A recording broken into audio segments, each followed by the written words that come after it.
লাফালাফি বেশি করবা না। 12 কোটিতে গাছের গোড়া আসতে নাড়া দেবে, মামু বাড়ি দিল্লি গিয়ে পড়বা, বাংলার জমিনে জায়গা হবে না।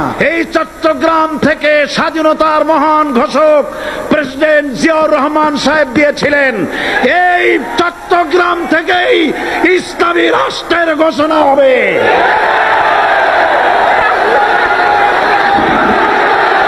সুতরাং আমাকে যারা রাজাকার বলবে তারা পিতৃ পরিচয়হীন অবৈধ সন্তান। 1971 সনের, শোনো মুসলমানেরা, বিড়ালের মতো 500 বছর বেঁচে থাকার কোনো লাভ নাই, সিংহের মতো 1 ঘন্টা বাঁচতে চাই। প্রধানমন্ত্রী সুদ্ধা অন্তত 3 শতাধিক পার্লামেন্টের সম্মানিত সদস্যরা সেদিন বসা। 1997 সনের বাজেট বক্তৃতা যখন আমি করতেছিলাম, ডক্টর কুদরতে খোদা, নাম রাখছে কুদরতে খোদা, আসলে গজবে খোদা। এই লোকটি নাস্তিক, ইসলামের চূড়ান্ত দুশমন। তার প্রণীত শিক্ষা ব্যবস্থার যখন সমালোচনা করছিলাম, ট্রেজারি বেঞ্চ থেকে আমাকে বলা হলো রাজাকার। আমি আমার সমস্ত শক্তি একত্রিত করে বলেছিলাম, শুধুমাত্র হিন্দুস্তানের রাজাকারেরাই আমাকে রাজাকার বলতে পারে। আমি বলেছিলাম 1973 সন পর্যন্ত আমি বাংলাদেশের কোন রাজনৈতিক দলের নেতা এবং কর্মী ছিলাম না। আমি রাজাকার নই। আমাকে রাজাকার বলে যদি তাকেও প্রমাণ করতে না পারে, 10 কোটি টাকার মানহানি মামলা দায়ের করব। আমার এই বক্তব্য সারা দুনিয়া শুনেছে, পার্লামেন্টে আমার এই বক্তব্য রেকর্ড হয়ে আছে।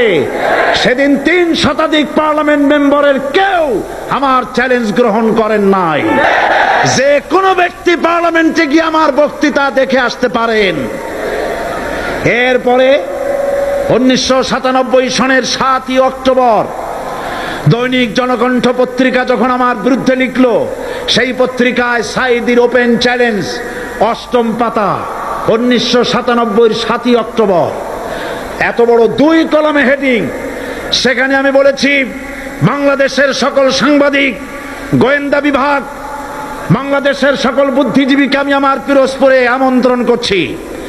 আমার উপস্থিতিতে যদি কেউ প্রমাণ করতে পারে বাংলাদেশের স্বাধীনতা যুদ্ধের বিরুদ্ধে আমার কোনো ভূমিকা ছিল, সজ্ঞানে স্বেচ্ছায় জাতীয় সংসদের সদস্য পদ থেকে পদত্যাগ করব। 3 বছর পার হয়ে গেছে, আজ পর্যন্ত কেউ এই চ্যালেঞ্জের মোকাবেলা করে নাই। সুতরাং আমাকে যারা রাজাকার বলবে তারা পিতৃ পরিচয়হীন অবৈধ সন্তান।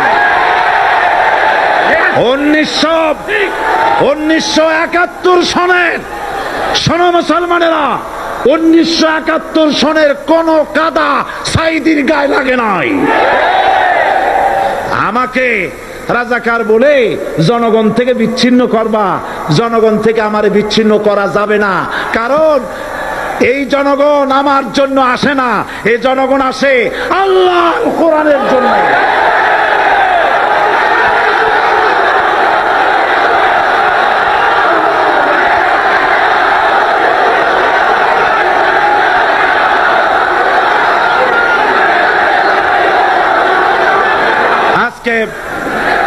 আর যারা ইসলামের কথা বলে, তারাই রাজাকার, তারাই মৌলবাদী। মৌলবাদী বললে আমরা অসন্তুষ্ট হই না, কারণ মৌলবাদী শব্দটা আসছে মূল থেকে। মৌল শব্দ এসেছে মূল থেকে। মূলবাদী তার মানে যারা মূলে আছে। মূল হলো কোরআন, মূল হলো হাদিস, মূল হলেন আল্লাহ, মূল হলেন আল্লাহ রসুল। আমরা আছি মূলে।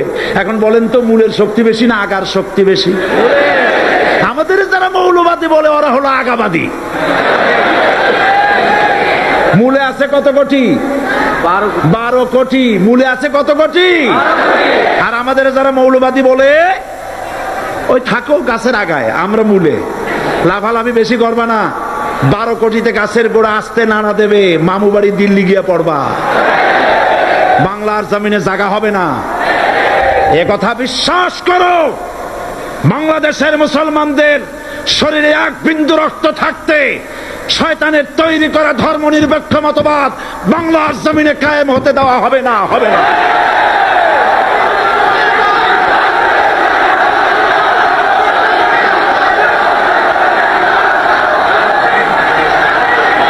রাসূল করিম সাল্লাল্লাহু আলাইহি ওয়াসাল্লাম কোরআন প্রতিষ্ঠার জন্য আন্দোলন করেছিলেন।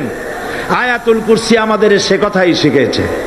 আল্লাহ রাব্বুল আলামিন বলেন, আল্লাহু লা ইলাহা ইল্লা হুয়াল হাইয়ুল কাইয়্যুম। প্রাণ খুলে পড়েন, আল্লাহু লা ইলাহা ইল্লা হুয়াল হাইয়ুল কাইয়্যুম।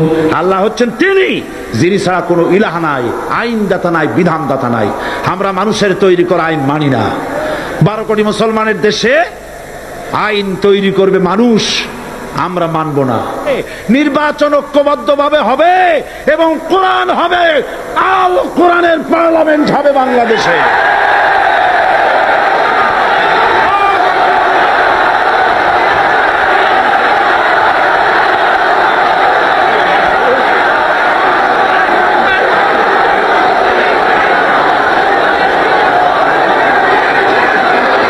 চট্টগ্রাম থেকে স্বাধীনতার মহান ঘোষক প্রেসিডেন্ট জিয়াউর রহমান সাহেব দিয়েছিলেন, এই চট্টগ্রাম থেকেই ইসলামী রাষ্ট্রের ঘোষণা হবে।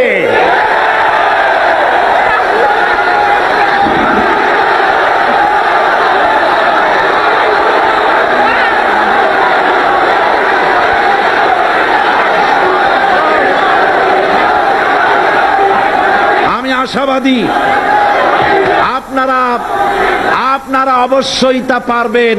আমি 100% বিশ্বাস করি ইনশাআল্লাহ। কারণ যে ষড়যন্ত্রের মোকাবেলা করে স্থানীয় রাজনৈতিক দলের নেতৃবৃন্দ কোরআনের মাহফিল সিনায় এনেছেন, আমি প্রথম দিনই বলেছি চট্টগ্রাম তাফসিরুল কোরআন মাহফিল কোন রাজনৈতিক দলের প্রতিনিধিত্ব করে না। এটা কোন জামাত শিবিরের একক সম্পদ নয়, এটা চট্টগ্রামের মুসলমানদের কলিজার টুকরা তাফসিরের মাহফিল। সুতরাং 144 ধারা 288 হয়ে গেছে, ষড়যন্ত্র পায় পায় চলে গেছে। আমি ওই সব ছেলেদের বলি, সরকারি দলের ছাত্র হইয়া মুসলমানদের বিপক্ষে যাইও না। এদেশের ভাট আমাকে কথা বলতেই হবে ইনশাআল্লাহ। কারণ আগামীতে আবার আপনাদের সাথে দেখা হবে কিনা আমি জানি না, কথা বলতেই হবে। বসেন, কেউ দাঁড়িয়ে থাকবেন না।